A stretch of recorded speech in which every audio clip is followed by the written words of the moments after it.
Welcome to The Update. I'm Michelle Stevenson.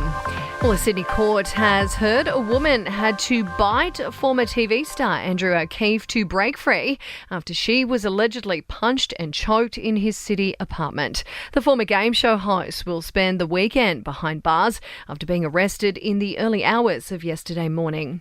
He's had his bail refused and will face court again next Friday. Now, Russia has accused the Australian media of running Ukrainian propaganda.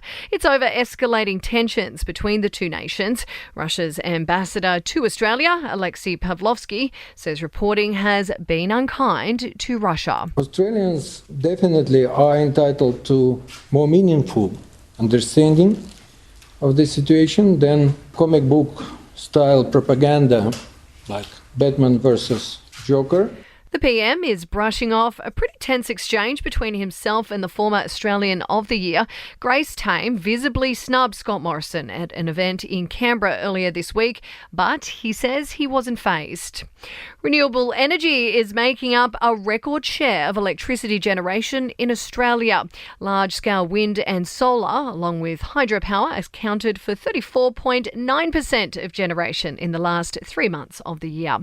And In Excess guitarist Tim Ferriss has lost his $1 million damages claim over serious hand injuries suffered in a boating accident. He had been suing for negligence over the 2015 incident, which ended his career. Taking a look at sport, and Rafael Nadal is through to the finals at the Australian Open after a hard-fought victory after Matteo Berrettini. It's his 29th Grand Slam final.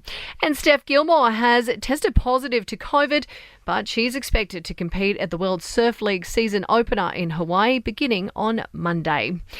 In entertainment news, and Kanye West may face some visa hurdles as he plans a Down Under stadium tour this year.